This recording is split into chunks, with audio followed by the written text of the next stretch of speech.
Hey guys, Scott Fishman here, kicking off the new year with a bang with the Go Big Show coming out, premiering January the 6th. And today we have Cody Rhodes to talk about it. Cody, Happy New Year. How you doing? Happy New Year. I'm doing really good. It's hitting me that I get to be on the mothership TBS 2 nights in a row every week for some time in terms of Dynamite now making its transition to TBS and Go Big Show this Thursday with its premiere. So it's just a really charmed life at the moment. That's for sure. Real quick though, when the name Go Big Show first came out, how did Paul White respond to that? Did he want royalties? um, I know he's ribbed me pretty lighthearted about Go Big Show being the name. At one point, The Big Show, I believe, was actually workshop potentially as a name. I think for him, he just at some point, maybe not so much royalties, but does expect some sort of cameo or some sort of special element involving him because he truly is. I mean, not only is he Paul White, and that's how we refer to him as, at AEW, but he is the Big Show. And I've had my run-ins with him, including one at WrestleMania. So I could see a little crossover potentially happening. Maybe in season 3, maybe that's something that could go down. He won't let it sit for too long. So this season, the performers know what they're kind of getting into as far as what the competition is about, whereas opposed to last season, it's like, what is this? I know it's like a variety competition series, but I know now what I'm going to be judged on.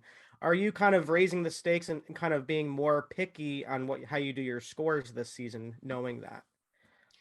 Well, I think I've been maybe given a license a little bit more to be who I really am when it comes to this second season. I don't give out perfect scores. A perfect for me is a 98, as we jokingly always say. I was able to be absolutely a little bit more picky.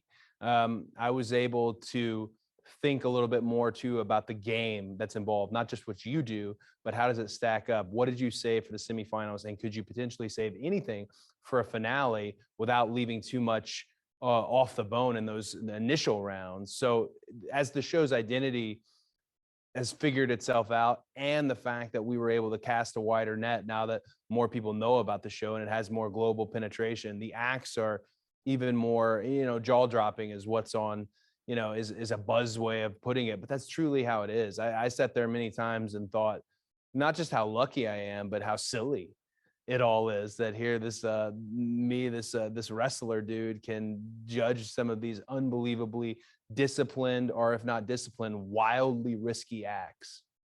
Yeah, and then another thing which I didn't think about until I watched the first episode this season is not only are you kind of judging the overall ability of these people, but the presentation, the personality, like does it come out? Does it come through? That could separate someone from advancing to the semifinals than just being just a great, act and of their ability. Well, it's like wrestling, as you know. I look a lot at who is the person. Traditionally, way back in wrestling, that interview is what got you into the building, and that happened long before the two guys or two girls ever locked up. So I still look at everything like that. Do I care about this person? And have they made in just a short amount of time made me care about them in a way that now I've got somewhat of a bias? I need them to succeed, and that does happen because again, $100,000 is on the line. You want to make sure the right person uh, gets that, but they also have to have the right act and that connection. It's very prominent with the best contestants this season.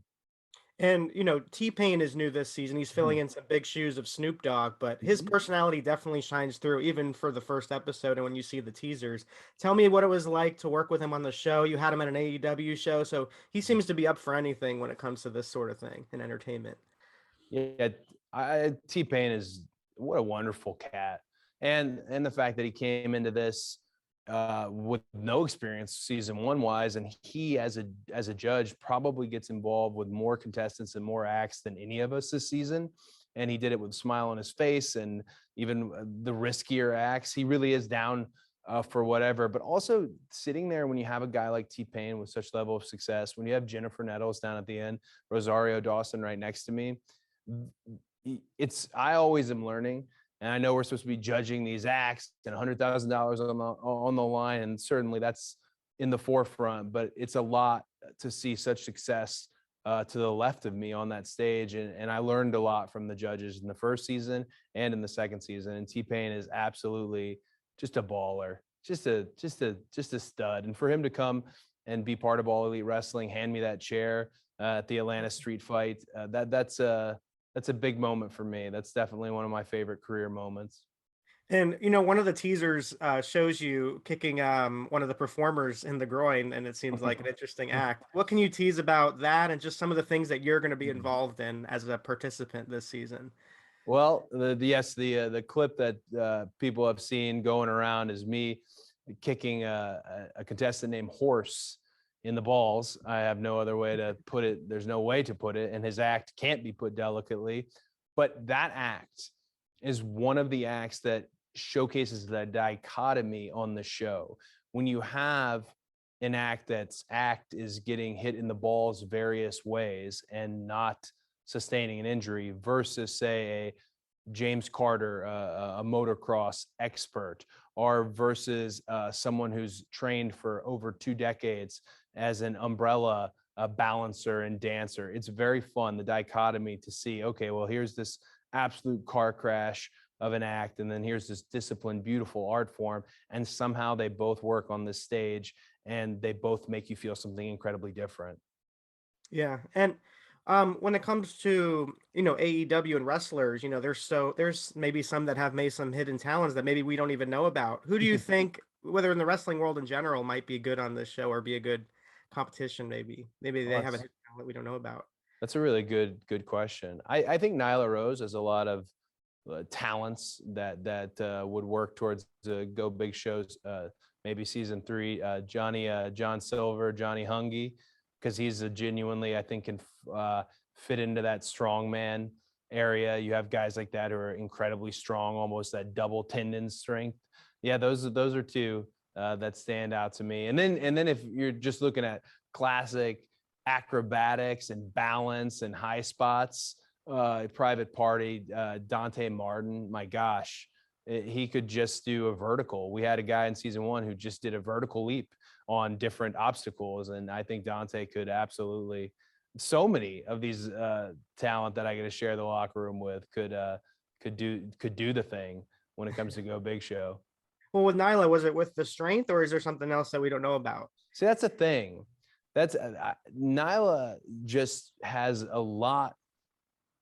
Gosh, I really don't even know how to put it, but we'll say strength. I also think Nyla has got some vocal talents Oh, that okay. perhaps are hidden from the world. I may be speaking out of turn here, and if I am, she's gonna slap me upside the head. But who knows? Right. I think I saw some video of a karaoke night, maybe one. That might be it. That might be it. I think here's what it is. I think Nyla knows how to have a good time, and the show is all about having a good time at the same time putting on a really compelling act. Right. And also, real quick, you also have Rhodes to the Top, which did extremely well. And one of the storylines of that was Brandy Rhodes coming back from pregnancy and really wanting to come back to the ring, which she has done. Mm-hmm. What are your thoughts on her being able to accomplish that and this year, and kind of now working to build on that in 2022? Sure. I'm always really careful to talk about Brandy because at this point, I just tear up immediately in terms of how I am so proud. And I really like your reality TV. There's parts of reality TV that are, scripted, I guess is a way to put it, or are framed up. And one of the things we really wanted to do with Rhodes to the Top was keep it as authentic as possible, including the moment with her and I in the basement gym we have where I told her she needs to come back on Dark and how she should come back. And all of that manifested itself into this run that she's currently on. So I'm very proud not only of the bounce back that you'll hear so many women who go through pregnancy to talk about the bounce back, but also the mental bounce back, the further commitment to it, to just getting involved. I mean, this home run this past week she had with Dan Lambert in terms of just a polarizing segment, which is all you want in wrestling, a segment that people talk about, especially with episodic TV. I have an endless amount of respect and admiration, and I'm very, very proud of Brandy. And I know she wants Liberty to think she's the coolest of the cool when it comes to wrestlers, and I think Liberty does. Okay. And lastly, just it's interesting, to see you in this environment on Go Big Show or see you on your roads to the top, and then in the wrestling ring. And you have this polarizing reaction in the wrestling ring, which I got to experience once again this past week in person, which is Yeah. pretty electrifying, and not many people can get that kind of reaction in general. Just talk about where you stand within the audience and kind of weaving your way through, weathering that through, as well as maintaining, what you want to be presented as whatever project you're working on. Well, where I stand is really wherever the audience wants me to stand. I don't judge pro wrestling audiences. I don't like wrestlers who do judge. I'm not too smart for the wrestling audience. They're not too smart for me. We try to the best wrestling is when we lead the fans, but ultimately a lot of great wrestling is not just when we lead the fans, but when we lead them to what they want. So it's kind of a chicken and an egg situation, if that makes any sense. What's happening right now is it's jarring in a really beautiful way for me. It really is. Looking back 3 years ago when I felt like a freaking wrestling messiah in terms of some of these reactions and just the old school baby face that I was presented as. And now when we have these situations where I am not everybody's favorite and where there is a large part of the audience that wants to see me lose, that makes for really compelling television, but not just that, really great matches to take people on that ride. As far as wrestling is concerned right now with what's happening, I really am the luckiest man on our roster. I've done a lot of hard work, and I'm always quick to let people know that. But a lot of this has to do with fate and timing.